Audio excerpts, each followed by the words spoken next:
इस वीडियो में हम संघ एनिलिडा के विषय में पढ़ेंगे। तो आइए शुरू करते हैं। इससे पहले हमने पोरिफेरा, सिलेंट्रेटा, टिनोफोरा, प्लेटेलमिंथीज और एस्केलमिंथीज को एक सीक्वेंस से पढ़ा है। अगर आपने वो वीडियोस नहीं देखे तो चैनल के प्लेलिस्ट में या इस वीडियो के डिस्क्रिप्शन में जाकर उन्हें देख सकते हैं। आज हम संघ एनिलिडा के विषय में समझते हैं। संघ एनिलिडा की अगर बात करें तो एनिलिडा एक लैटिन लैंग्वेज से लिया गया शब्द है जो दो अलग अलग शब्दों से मिलकर बना है। एनुलस जिसका अर्थ होता है लिटिल रिंग या सूक्ष्म वलय, और आइडोस जिसका अर्थ होता है फॉर्म या रूपी। इस प्रकार से अगर हम लोग बात करें, एनिलिडा का शाब्दिक अर्थ है वलय कृमि, अर्थात ऐसे कृमि, ऐसे ऑर्गेनिज्म, ऐसे जीव जिनके शरीर में छोटे छोटे रिंग पाए जाते हैं, उन्हें एनिलिडा संघ के अंतर्गत रखा जाता है। यहां आप डायग्राम में देखेंगे, अर्थवर्म का डायग्राम है।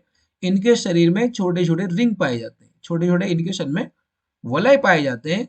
इसी के कारण ही इस संघ का नाम एनिलिडा पड़ा है। तो इनका शरीर खंडों में बटा रहता है, इसलिए इस संघ को एनिलिडा कहते हैं। तो इनके शरीर में छोटे छोटे रिंग पाए जाते हैं, छोटे छोटे रिंग पाए जाते हैं, जिसकी वजह से इनका शरीर खंडित होता है, छोटे छोटे खंडों में बढ़ जाता है।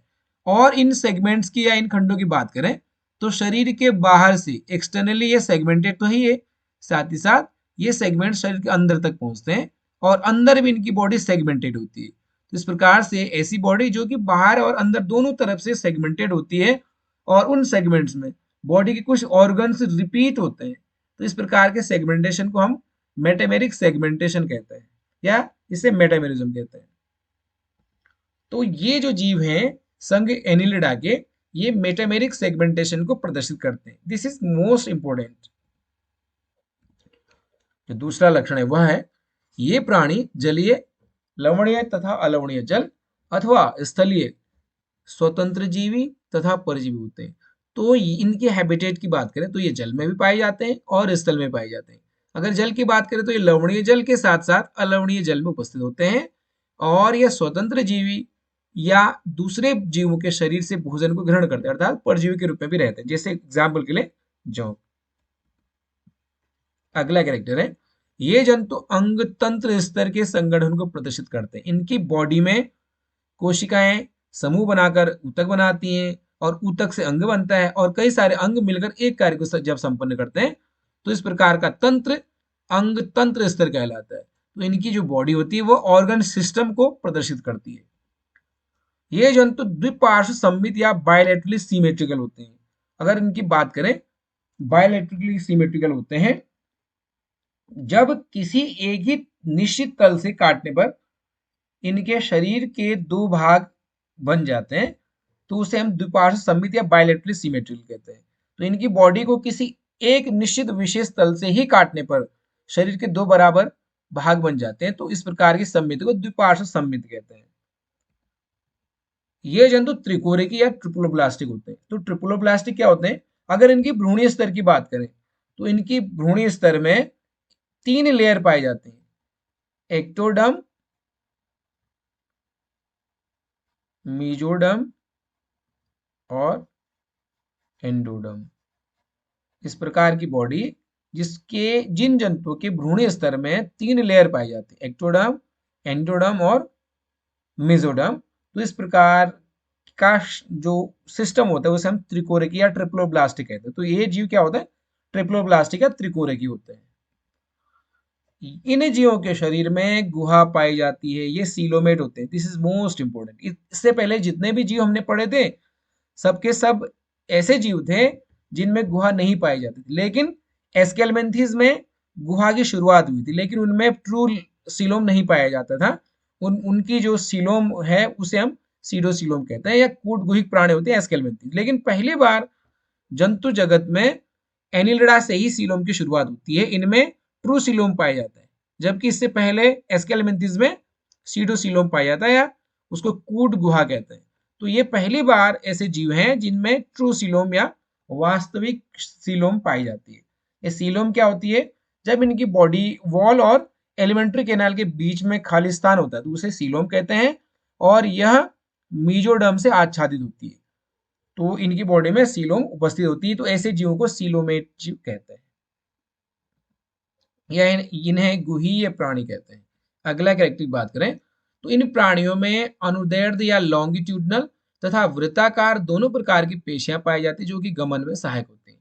तो इनमें अगर देखा जाए, इनकी बॉडी में देखा जाए तो लॉन्गिट्यूडनल अर्थात अनुदैर्ध्य और वृत्ताकार दो प्रकार की पेशियां पाई जाती है, मसल्स पाए जाते हैं, जो कि इनको चलने में सहायता प्रदान करती है। जब इन पेशियों में संकुचन या शिथिलन होता है तो इनमें गति होती है। तो अनुदैर्ध्य और वृत्ताकार जो पेशियां पाई जाती हैं, तो इनमें संकुचन या शिथिलन होगा तो इनमें गति होती है। तो अगला पॉइंट हम देखेंगे, श्वसन की अगर बात करें तो इनमें अलग से कोई ऐसा रेस्पिरेटरी सिस्टम इसमें नहीं पाया जाता, जबकि उसके स्थान पर ये त्वचा के द्वारा श्वसन की क्रिया करते हैं। तो इसको स्किन रेस्पिरेशन या क्यूटेनियस रेस्पिरेशन कहते हैं। तो इनमें जो श्वसन है वह ये नम त्वचा है, ये इनमें जो श्वसन है नम त्वचा के द्वारा होता है, जिसे हम स्किन रेस्पिरेशन या क्यूटेनियस रेस्पिरेशन कहते हैं। जलीय एनिलिडा में, क्योंकि ये जल में भी पाए जाते हैं स्थल में पाए जाते हैं, जलीय एनिलिडा जैसे कि नेरीज में पार्श्वपाद या उपांग पैरापोडिया पाए जाते हैं, जो तैरने में सहायक होते हैं। ये भी इंपॉर्टेंट पॉइंट है कि पैरापोडिया किस सदस्य के जीव में पाया जाता है। तो पैरापोडिया एनिलिडा के जलीय सदस्य जैसे कि नेरीज में पाए जाते हैं, जो कि तैरने में सहायता प्रदान करता है। यहाँ डायग्राम में देखेंगे, ये नेरीज का डायग्राम है। जो संरचनाएं होती है, ये वाली जो संरचनाएं हैं यहाँ पर, इसे पैरापोडिया कहते हैं, जो कि इन जीवों को तैरने में सहायता प्रदान करती है। अगला पॉइंट है, इनमें बंद परिसंचरण तंत्र पाया जाता है। इनका जो सर्कुलेटरी सिस्टम होता है वो क्लोज्ड टाइप होता है। जब हृदय से ब्लड अलग अलग व्यास की वाहिकाओं के द्वारा बहता है, अंगों में जाता है, तो उसे क्लोज सर्कुलेटरी सिस्टम या बंद परिसंचरण तंत्र कहते हैं। और ये जो ब्लड होता है यह धमनी, शिरा और केशिकाओं के अंदर बहता है। तो इस प्रकार के रक्त परिसंचरण तंत्र को बंद रक्त परिसंचरण तंत्र कहते हैं। तो पहली बार जो रक्त परिसंचरण तंत्र है यहाँ पर उपस्थित है, जो कि बंद प्रकार का होता है। अगला पॉइंट है, इनमें पूर्ण पाचन तंत्र पाया जाता है। पाचन तंत्र दो प्रकार के होते हैं। एक होता है अपूर्ण पाचन तंत्र, जिनमें शरीर में एक ही ओपनिंग होती है, जिससे भोजन को भी ग्रहण किया जाता है और वेस्ट मटेरियल को भी त्यागा जाता है। लेकिन इनमें पूर्ण पाचन तंत्र पाया जाता है।